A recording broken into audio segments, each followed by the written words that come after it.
Welcome to Movies That Matter, the podcast about recent films going above and beyond the call of box office returns to boldly explore a social issue affecting people's lives.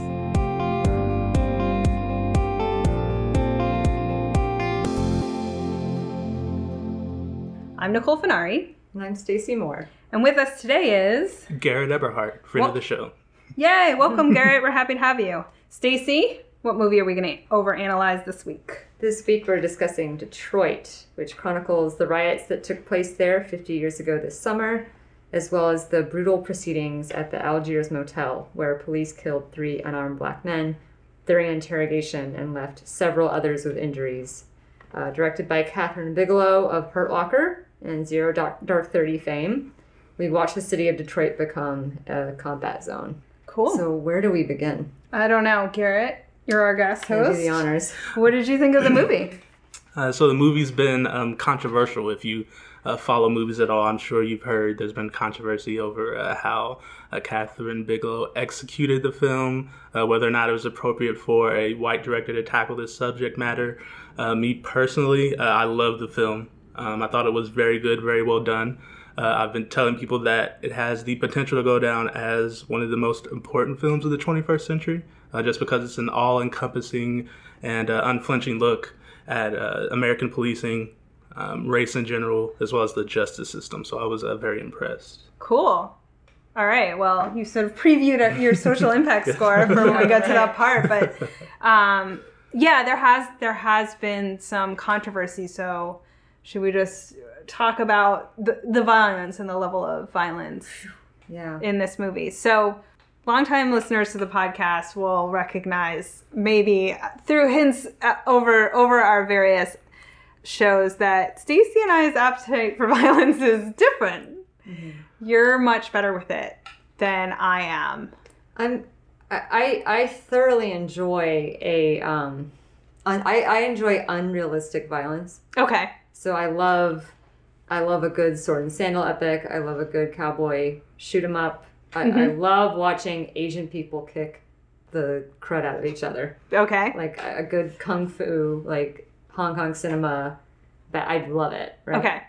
I have a really hard time with depictions of actual violence, from realistic to historic, like actually happened, like historical violence like this is really tough for me. Okay. It's the reason I didn't go see Dunkirk. Okay. But this is one of those movies where I was dreading the second act. Okay. I didn't realize that. Yeah. Garrett, what would you say your appetite at least is for violence before we talk about how you actually felt? In a general sense, this sounds bad. I'm okay with movie violence. I was going to say I'm okay with violence. I mean, you could be like the biggest Saw fan in the world. There's no judgment here. All fans welcome here. Yeah. I was going to say, I'm okay with violence, but I'm okay with movie violence. Seeing it depicted on screen is okay to me. And I think when you're covering movies that have a historical context and you're trying to convey that, I think the ultra-realistic violence really works. To harken to a hit movie last year, one of the few things I liked about Hacksaw Ridge was that the depiction of violence in that movie, it was very gritty and gory, but I feel like sometimes American film doesn't really convey war properly, and it shows it as being too heroic, too full of valor, and it doesn't get across that war is hell. It's, realistically, it's too sanitized, and it sort of glorifies it. So when you're trying to push forward that historical context, I feel that a gritty, realistic take on violence in this context is needed, because it's going to get put forth the point that's trying to be made by the filmmaker. So especially in this movie, I felt that it was appropriate. Yeah, I think you've both kind of touched on two separate things, which is like realism versus, like fantasy, for lack of a better word, a level of violence. Or stylized. Right, yeah. Very stylized. That's a good way to put it. Cartoonish almost sometimes, because it's like you don't even see blood, like somebody goes down. Sure. And just like the sheer amount of it, I, dislike on both scales. Like it's got to be super stylized. Like I'm with you. Like a really well choreographed fight scene, like season 1 of Daredevil, I just thought all those fight scenes were amazing. Like, they were incredibly well choreographed. It's like a dance at some point, you know what I mean? But the more realistic the violence, the more it upsets me, and the sheer amount of it upsets me. And I think what was interesting to me, like, knowing that there was this big controversy about Detroit, like, going into Detroit, I was expecting so much violence. And I was like, there actually wasn't, the volume of violence was actually not that there. I was like, versus like your average superhero movie, this is not that much violence. Like this is the complaint. Wonder Woman was way more violent a movie than Detroit. So part of me was like, y'all need to stop. Like, come on now. Like, you need to about a riot. Yeah, you need to stop. You need to stop letting off all of these summer blockbusters off the hook because the violence isn't as realistic. Like, it's still violent. So, sure.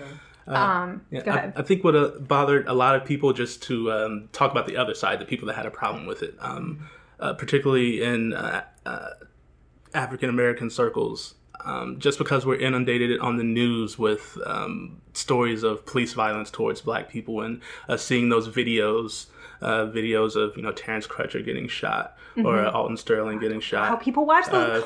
Yes. I can't believe people watch. I mean, again, not judging. I cannot believe people watch those videos. Right. I can't believe it. Yeah, and I think that's what bothered a lot of people, is seeing that on screen as fodder for entertainment, where you pay $13 to see it again, and they're like, we see this enough on the news. Like, why would you want to sit and be entertained by it for 2 hours? But what I've been saying to people is, the saying that is very popular out there, do you want a pretty lie or the ugly truth? And so, when you're making a movie about this and trying to get the point across that this has been a problem for a long time and something that needs to be rectified, I think having that unvarnished truth out there is needed in order to make the movie as powerful as it can be. I think so too. I say don't shy away from it. Although to your point, Nicole, I did find that the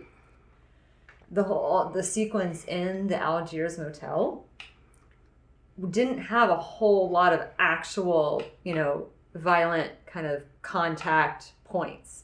It was more horror suspense. Yeah, it was the threat of violence. Yes. It was, Will Poulter, the actor who portrays the sort of the alpha cop, the psychopathic alpha cop, kind of like. Oh my God, that dude was born to play a neo-Nazi, though, right? Oh, he's got those eyebrows. He's got those angry eyebrows. I hate to body shame anybody, but good Lord, that dude's scary looking. He was perfect for the part. He's very like, he's kind of like Michael Keaton, he just has an evil face. And I actually love that actor. He was in 10 years ago. He was in a movie called Son of Rambo. Yeah. Oh, and I remember thinking that kid is going places. Yeah. Like I'm gonna see him again. Yeah, I'm interested to see if he gets award consideration for this role. He did. There's buzz. Weird. Okay. Off topic. I'm sure you guys saw this. Like the whole Annapurna just total pictures. They just blew this release. Like this was a really stupid time to release this movie. I don't know what they were thinking with the Oscar buzz and stuff. But yeah, I mean, I didn't, and I mean, okay, I'm a white lady. I'll just say it. Like I did think it was necessary to show the ugly truth as well. Like I think sanitizing this would have been a disservice to the story and frankly to the people who were killed. Yeah, that would have been awful. That would have been just awful if it had been sugar coated. Can you imagine how people would have reacted to that? Right. And it would have been wrong. Yeah. And I guess Catherine Bigelow's response, she's been asked this a lot, right? And her response has been, I am not the perfect person to tell this story. I'm not the best person to tell this story, but no one else is telling it. Yeah. Someone's got to tell it, and I'm in a position to do it, so I'm just going to go ahead and do it. Yeah. For better or for worse. Yeah. I think that's a weird criticism of like, you're not allowed to tell a certain story. Like if you're managed to tell it respectfully and involve the communities involved, then anybody can tell whatever story they want.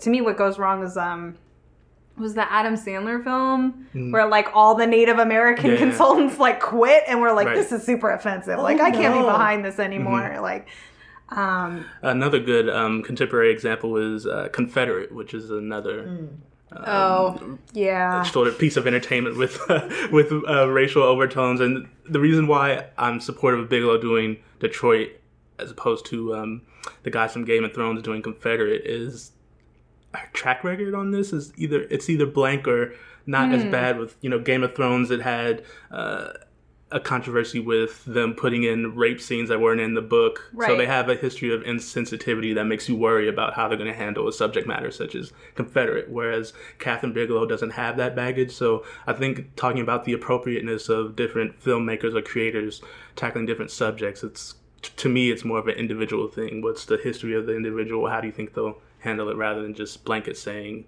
putting people in a box. If you're black, you can only do black movies, et cetera, et cetera. Right. You develop trust with different artists based on what they've done. That makes a lot of sense. Yeah. And I'll just say it here, like, I'm a huge Catherine Bigelow fan. Oh, like, yeah, absolutely. Me too. I mean, she's not just one of my favorite leady directors. Like, she's one of my favorite directors. I loved Zero Dark 30. So you gave it such a glowing review, Garrett, and I kind of want to pick all that apart. So yes, let's be critical and dissect it. So well, wait, let me start, because I just want to mention how awesome was that opening sequence. The animation. I was going to say that too, actually. With Book of Henry, thankfully, that was the only good part. Thankfully, this was not the only good part of the movie, but I'm like, correct. Yeah. Whoa, so it was beautiful. Some really awesome title sequences. Loved it. Yeah. And for anyone who didn't recognize it right away, because they used to live a few blocks from that actual series of paintings. Oh, seriously? It's called The Migration Series by Jacob Lawrence. It's at the Phillips Collection. I saw it maybe like 8 months ago. And so seeing it right in front of me and on the big screen, I was like, this is an amazing use of this series of paintings that depicts the migration of African Americans from the South to the northern urban cities. So I'm just throwing that out there. I want to start out on a high note. Yes. All right, now let's go ahead. Let's do this. Okay. I'm with the people who found that they didn't really know how to end this story.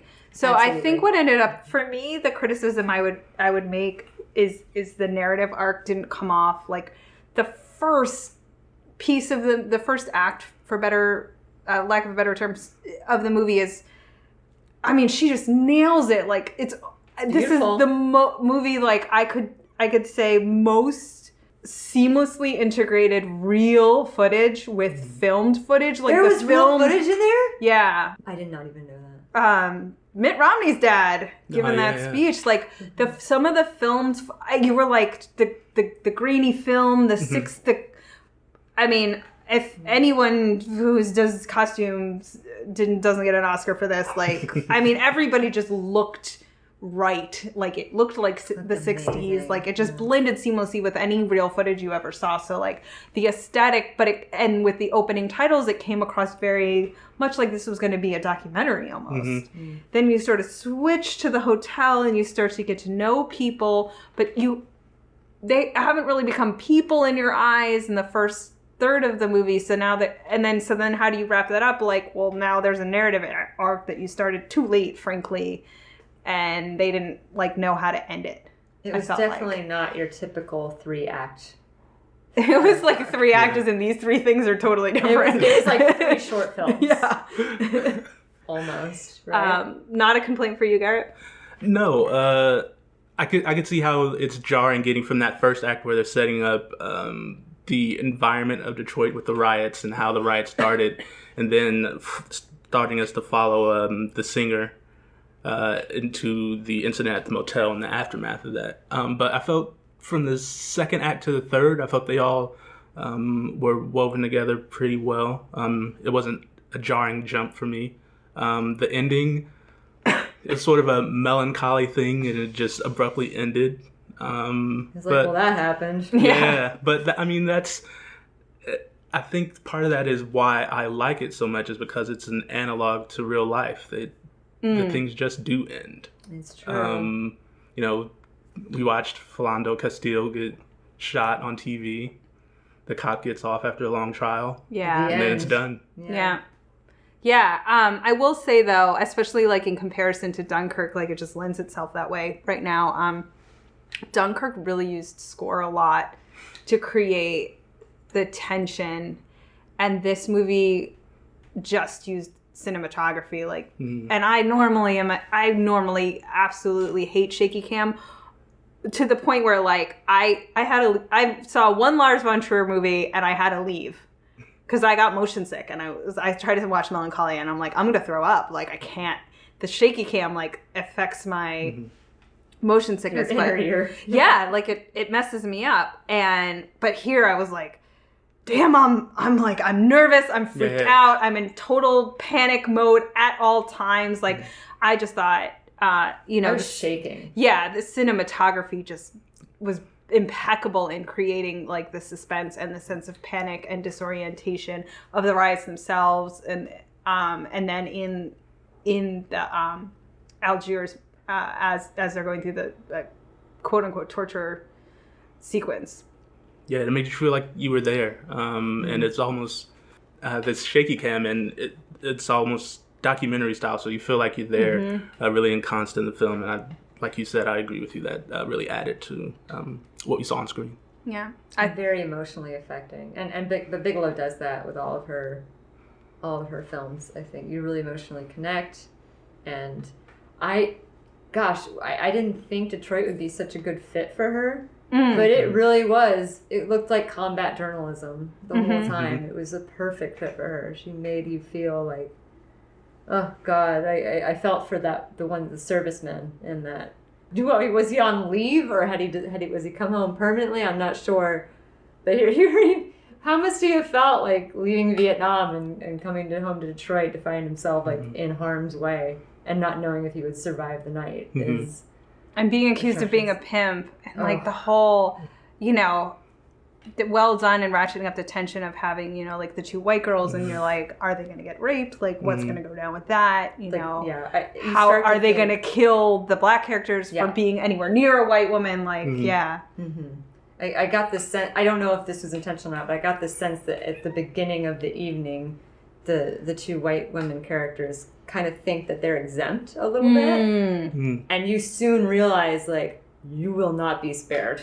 Right. Like, you are in as bad a situation as the rest of the fellas here, because the look that when the one cop, the beta cop, tells Will Poulter, the alpha cop, that like I found them with the big guy on the end, the look that cop gives them. My blood turned cold. Like I was like, "Oh my God!" Well, when I believe his name is Officer Demons, who you're speaking. Is about. That really his name? Demons? It's probably not pronounced Demons. It's it should be. We should all start pronouncing it that way. It's spelled Demens. Okay. Demons, something like that. I think you had it right. Talk about a self-fulfilling prophecy. Yeah, really. This could all have been avoided. Yeah. No, but when Demons walks in the room when they're with the serviceman, Anthony Mackie's character, to add to what you were saying, when they walked in, you remember it was just dead silent, and they just stood there for 3 minutes. Like as soon as he saw the two white girls with the black guy, and they just stood there and stared at each other for 3 minutes. You could tell, like, right at that moment, like, uh-oh. This is bad. Yeah. Like, this is really bad. We have a lot of masculine insecurity and powered by racism coming to the fore right now. Yeah, I mean, I think what Catherine Bigelow does better than any other director is create that tension. Like, I mean, I remember when I watched Zero Dark 30, I'm like, I already know what happens. They're going to kill Osama bin Laden. I'm on the freaking edge of my seat. Like, I don't know how this is going to... Oh, I do know how this is. I don't... Like, can Chris Pratt do it? Yeah, like, it's really funny because, like, that's... I won't call out another director for not being able to pull that off. Like, it's really hard to create tension on a foregone conclusion. You're like, but I already know this person's going to survive. Right. But she nails it every time. And not a bad performance in the bunch. I will say again, the Oscar really needs to add the Best Ensemble Cast award that SAG has, but the Oscars don't, because a movie like this is what should win it. Like, there was no standout performance. There were no stars. Everyone nailed it. I honestly think the climax of the entire film is when they all start praying. That was tough. The singer, is it Freddie, starts singing his prayer, and Will Poulter like comes in with like the derisive sort of like comment. When all of them were just like vocalizing in that moment, my heart just kind of stopped. It was just such a beautiful moment, and I think that was the climax of the film. Yeah, now that you bring up the singer Larry, played by Algie Smith, newcomer, he is very good. I know a lot of people have been thinking that he deserves to get recognized during award season, but he was very good. And especially in the third act, portraying what I think really made me love this movie even more and what set it apart was the portrayal of PTSD from police brutality. And that's something that doesn't get talked about a lot, how it affects not only those that suffer, but their families and the after effects that it has days and months after the incident. And the fact that the film showed that, that's something else that I really loved and thought set it apart. Yeah. I found, so sidebar, I just got off of jury duty. Oh, so yeah. I found the court scenes a little bit, I don't know, they didn't come off for me. Like, I didn't find they created that same, they didn't know how to create the tension while keeping it more realistic to a courtroom. It was more just to be frustrating, it seemed like. You're supposed to be, like, angry. Yeah. It's fair. But again, if anyone's going to get an Oscar, not John Boyega. And Thank you. Go ahead, take it. John Boyega. How I love thee. Let me count the ways.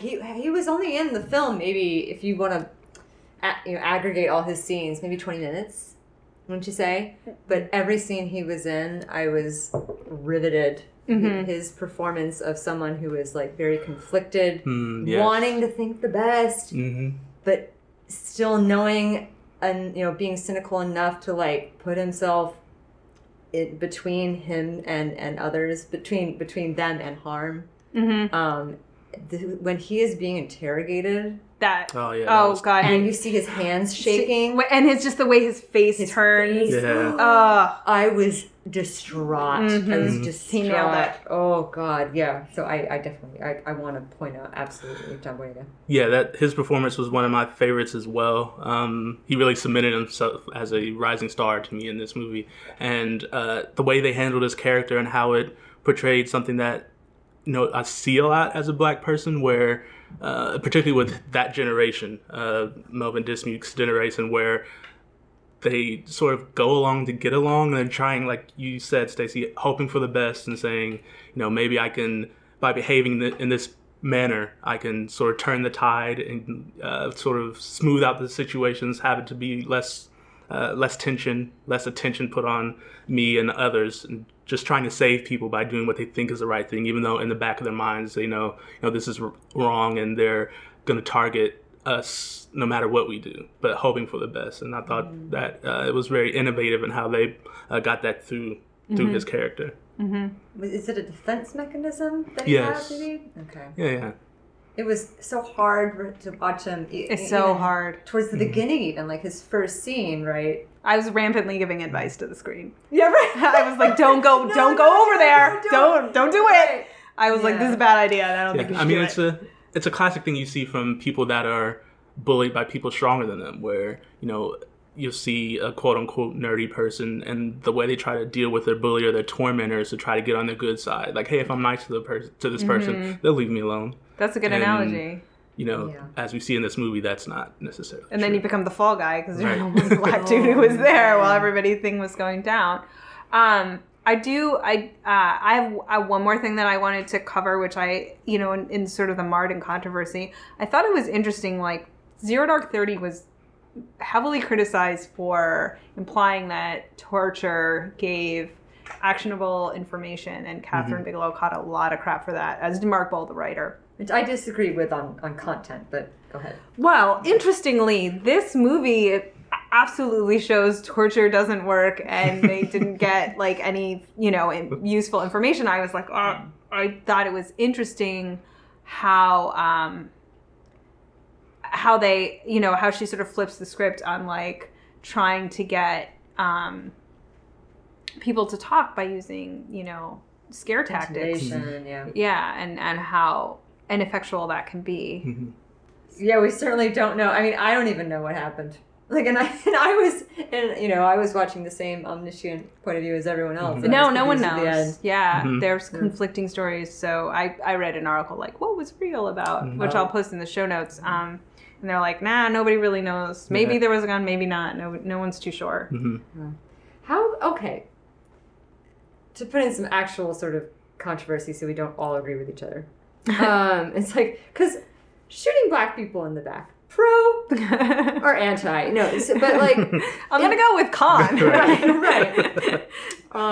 So rioting in general. Yes. Do we feel Absolutely. like that's an effective form of protest? To burn down your own neighborhood? I don't get it. Okay, so I'm open to... Yeah, you go. In the general moral sense, of course, the answer would be no. You want to do this peacefully. In the historical and realistic sense, yes. Rioting always brings attention to causes, and it's a display of the anger, a display that people are fed up. This country was founded somewhat on a riot. I mean, the Boston Tea Party was a riot. Was neither a party nor about tea. Discuss. Right, and we don't view it that way because the rioters won. Right. So rioting has always brought attention to causes, and it has always affected change. Things have changed after riots. I believe, people don't want to admit this, but I mean, if you look historically, yes, it does change things, particularly in a nation such as America, which has an infatuation with violence. Sometimes violence is what gets your point across, but people don't want to admit that, even though it's kind of true.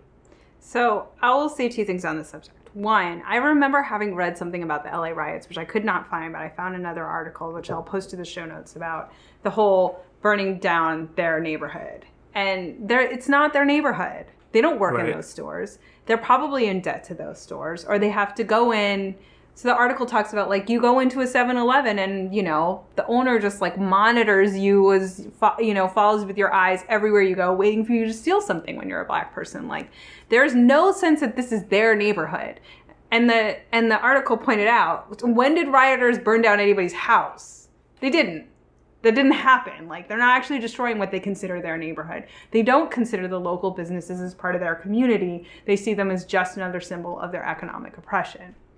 And as I've had a long-standing many debates on the issue of violence, and I'm emphatically in real life pro. I'm with you. I'm like, F stuff up. That is the only way this works. Like, I am, solidly in the camp of Malcolm X. You come at me with violence, and that's what I'm going to return. And Magneto.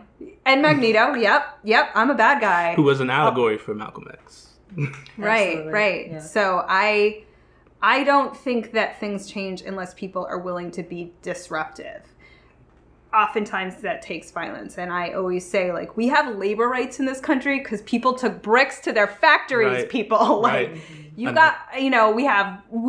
Stacy and I can vote because people went through violent hunger strikes where they were force fed, like our sisters did that for us. Like, so yeah. Yeah. And one more point on this subject. I want to bring up something that Spike Lee said about Do the Right Thing, where a movie that ended on I need to go back and watch that. One of the good call. Number 11 on my all-time favorite films. Really? Yeah. But he said something about Do the Right Thing, and that famously had a riot scene. And he said that he remarked that white people would always come up to him and ask why Mookie threw the trash can through Sal's Pizzeria. And he noted that they never asked him why the police choked out Radio Raheem. They asked him about the destroyed property. And that's something that people brought up with the Baltimore riots after Freddie Gray, was that after Freddie was killed and the riot happened, a lot of people were just focused on, well, why'd they burn down the CVS? And it's like, well, I mean, a human being is dead, and everybody's, non-black people are asking, why the CVS though? Why the CVS? Why the CVS? And so that's another point about, the misapplied outrage about rioting. Sure. My follow-up question to that. I was going to say, for controversy, you're going to have to be the peacenik here, Stacy. I know. I'm going to go with Professor X and say, no, never. I do feel like, I have a devil and an angel on each shoulder, and, there are the times when I'm like, no, I know that's wrong, but on the other hand, I'm like, burn it down. Which leads me to my follow-up question, which is, why haven't there been more riots recently? I feel like there have been, like, every time another one of these verdicts comes down saying, we're fine, we're totally fine with cops killing young black men, everyone just kind of goes home. And I'm not saying it's wrong. I'm just surprised that we haven't had more unrest in the streets. I would think it would be escalating with what's happened the past couple of years. And maybe that's because there's been more coverage.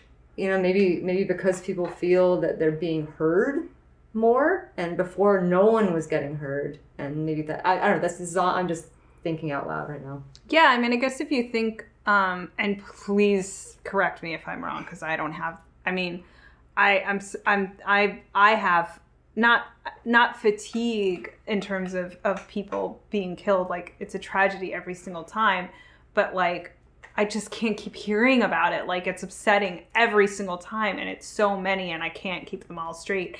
And I own to a disservice to those people who are dead and the people who survived them. I'm sorry. But it seemed like Ferguson was the first riot, and there were riots for Freddie Gray, and then, well, I guess Trayvon Martin didn't really. Mm-hmm. He would have been the first, right? Yeah. To have the timeline right on that. Yeah. So that's a good question. I'm not sure. Dan, do you have an opinion? I would have two possible reasons. One would just be sort of similar to what you just said, Nicole, which is the volume of it. It happens so much, and anytime something just happens repeatedly over a long period of time, you just get used to it, sort of lulled and numb to everything. So, I mean, if you're going to riot every time there's one of these, like, there'd be a riot every couple of weeks. So that's one thing. And the second is just, I mean, not just Black Americans, but Americans in general don't really have an appetite for uprising. I mean, relatively speaking, compared... Take it back. Oh, no, I agree. Come on, I'm on way to, like, rise up, people. Like, yeah, let's go. Hamilton. Yeah. No, I mean, in comparison to the rest of the world, I mean, Americans, you know, we have a lot of luxuries. You know, we all have... Oh, we're very comfortable. We all have... Yeah, we're very comfortable. Yeah, we're complacent. We have many computers in our pockets. I'm holding one in my hand right now, a phone, and I can get on the internet and stuff. And, you know, we've got our video games, we've got our access to movies, and so, I mean, when you have this stuff at your disposal and you're comfortable, why do you want to rock the boat? I mean, that's all Americans. I think, too, like, and the movie brings this up as well, like, the sort of level of quote-unquote ghettoization. I mean, Detroit, I mean, ironically, it's about a white person, but the 8 Mile, that dividing line through Detroit, still makes Detroit one of the most segregated cities in America. Like, wow. It is real. The white flight to the suburbs was way worse in Detroit than in most other places. And, you know, the whole Flint, Michigan thing. Mm-hmm. Like, oh, we just poisoned a whole city. Well, who cares? Like, you know what I mean? Like, this, Jesus. You know. So I wonder, too, like, depending on the localities affected, like, that extreme level of racial tension of, like, we have been stuffed into this one small part of town and seen ourselves just repeatedly denied any growth or opportunity. Like, Baltimore and Detroit, I can't speak for Ferguson, I don't know, are cities that are desperately trying to recover themselves but are not there. Like, Chicago, on the other hand, it's just doing a little bit better, and it's possible that the level of the sense of hopelessness and desperation would not be as strong in, say, Chicago as it is. Like, the crucible isn't as intense. Yeah, Chicago's a little different because there's still affluent whites in the city. It's just in the northern part of the city, like, it's broken up by neighborhoods. So in North Chicago, you know, around the Magnificent Mile, there are actually white people there, as opposed to Detroit and Baltimore, where more of the city, like, is more widespread. So you still have those pockets in Chicago that's kept Chicago proper still sort of viable. I think that's where the difference lies. So it's more like DC. I think so. Yeah. So, like, even in the 80s when DC was bad, like, it was in, you know, southeast or northeast, but you still had the Northwest Corridor. And DC had its own fair share of riots back in the day.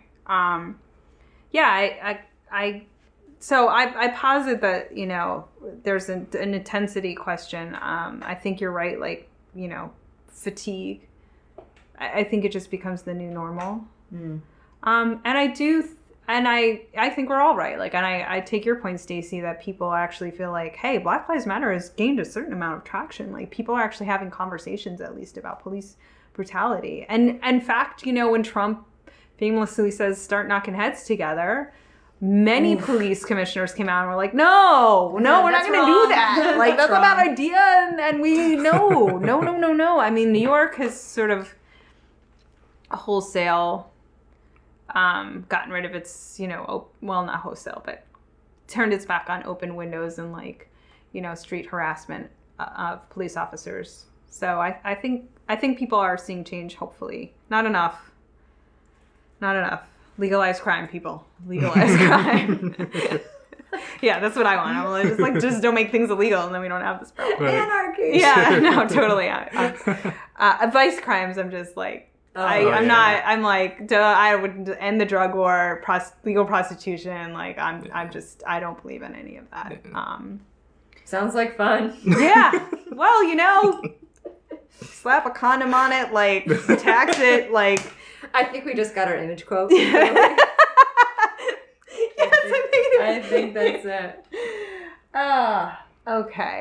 Okay, so the second sort of issue of the movie is, do white people have the right to tell this story? So we're going to need you to be quiet, Garrett, and Stacy and I are just going to talk from here on out. I'm going to give you the answer. I'm going to tell you definitively. Yes. Yeah. No, go ahead. You weigh in on this one. I touched on it a little bit earlier to where I would more so lean towards making individual judgments based on the filmmaker and whether you think they have the aptitude to pull this off.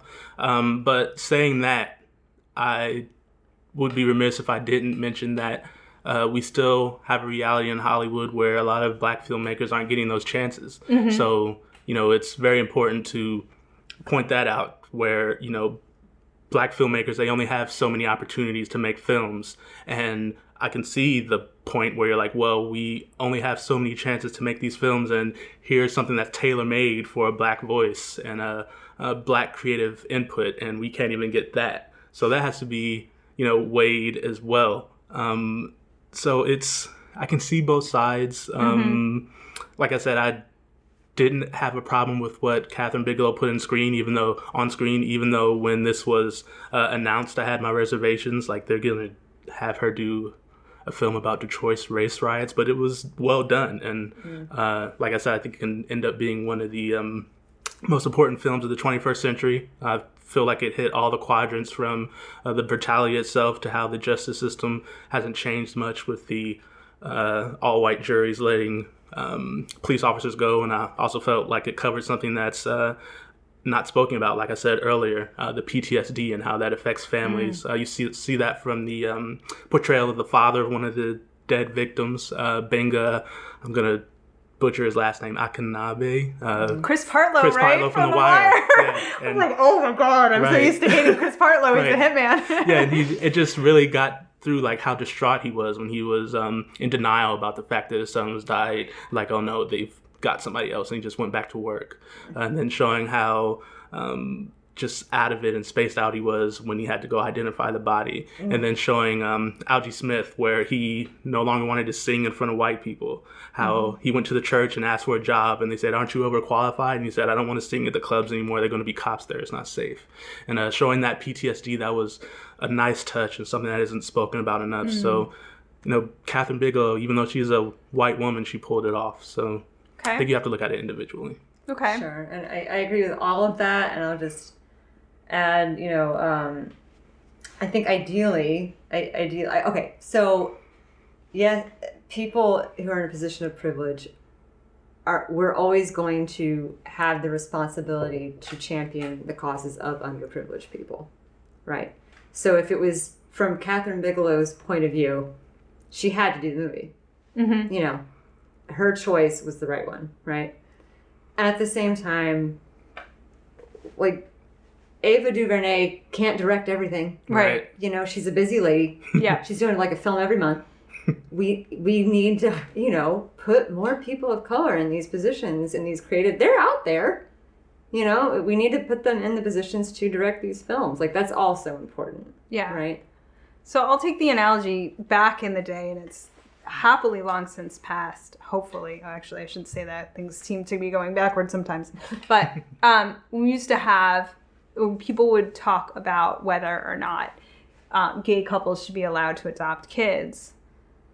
I would say, look, when every single child in this country has a home and 2 parents that love them and want them, then we can have a debate about who those parents should be. Until now, anybody who wants to take in a kid gets one. You know what I mean? Like, this is not a useful debate. So I'm with you on the, like, when we have a whole wide swath of people of color who get to sit in the director's chair and tell whatever story they want, then we can have a debate about whether or not Catherine Bigelow gets to make this movie. But we don't have that yet, and therefore someone needs to tell this story, and it was a story worth telling. And so I'm like, I wish we were in the world where we could have this debate, but for me, this debate there is no debate. We don't have that world yet. So that's what I'll say about that. I would like to add that I want to thank all the actors of the British Isles. Oh, I would like to nitpick. Okay. Well, wait, let me Go for it. I feel like anytime there's a piece of art in America that actively deals with race, we have to import British actors. That's why I like that you brought up The Wire earlier. Like, everyone in that, I feel like everyone in that show is British. And we had the same thing here. They're either like English or Irish. And they all come over to like help us tell these difficult stories. Because I don't know. I don't know if it's like American actors are afraid to do it. I'm not sure. But I'm just pointing that out, and I want to say thank you. Yeah. We haven't mentioned them, but building on that point, one of the actors, the third officer, the one that wasn't privy to their game and actually shot them, Jack Rayner. Jack Rayner, rising star. He was incredible last year in Sing Street, one of my favorite movies last year. So he's a rising star, and we haven't mentioned him by name, so I thought I'd throw that out there. Good one. All right. Well, before we close, I got a bone to pick. Okay. Because I lived in Michigan for 5 years. I am a Spartan by grad school alumni. I didn't hear a single flat A in that movie. No one was from Michigan. No, they were not. No one even tried. No one tried that accent. That's damn true. I was listening too. No one even tried. Okay. I'm from the Midwest too. I'm from Ohio, so I just figured they heard Michigan is in the Midwest and like, oh, neutral accent. That's what we're known for. Right. No. It's like, no. Do your homework. Yeah, I know. Minnie Driver did it in a movie. Yeah. She nailed the Chicago accent. Do your homework. Yeah. Okay. On that note, you have given us all the reasons for your social impact score. Stacy's going to explain the scale, and then we'll let you put a number to it. We're going to give this film a social impact score from 1 to 10. 1 being it changed nothing, 10 being the world went smooth is gone forever. Garrett, what'd you think? Ooh. I'm going to go with 7.5. Oh, a half score.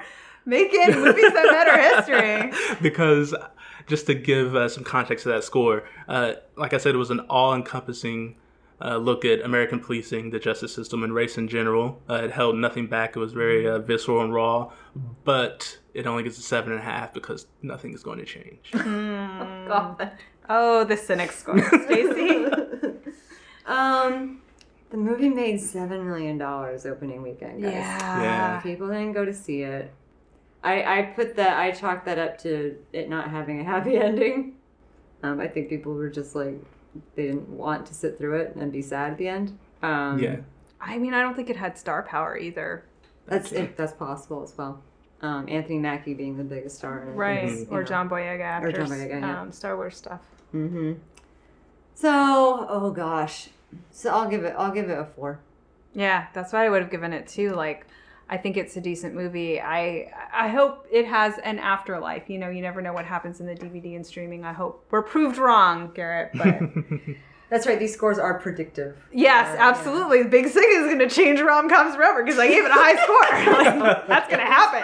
Fingers crossed. But things you did like. Give us a recommendation.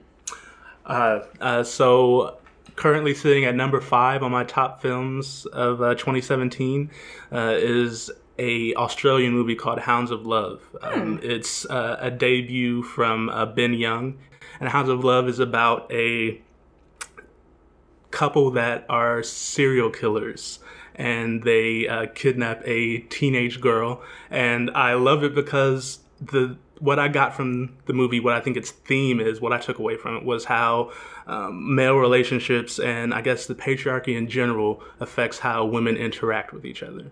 My recommendation: don't shoot people when they're running away from you. Oh, I think that's a great PSA. Thank you, Stacy. Sure. I'm going to throw in there because it came up in the movie and it's gotten so distorted from the original. Uncle Tom's Cabin by Harriet Beecher Stowe. It's actually a really fun read if you haven't read it. You're kidding. Oh, you know, that famous line. You're the little lady who started this great big war. That's from that? Yeah, Abraham Lincoln said it to Harriet Beecher Stowe. That book was seminal. And talk about Impact 10. That's anyway. True. Yeah. Super fun read.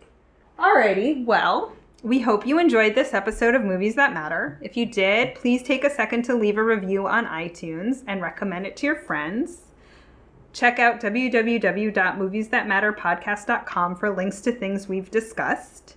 If you want to talk to us, leave us a comment on our Facebook page or on Twitter with our tag @MoviesMatterPod. If you want to talk to Garrett... the best place to find me is on my film review social media page, letterboxd.com/Mr. G. Christopher. That's letter BOXD, no E, and Mr. G. Christopher, MRGCHRISTOPHER. And we will have links to your blog in our show notes. Also check Twitter to find out what movie we're overanalyzing next. And remember, movies matter. And so do you. We'll see you next time.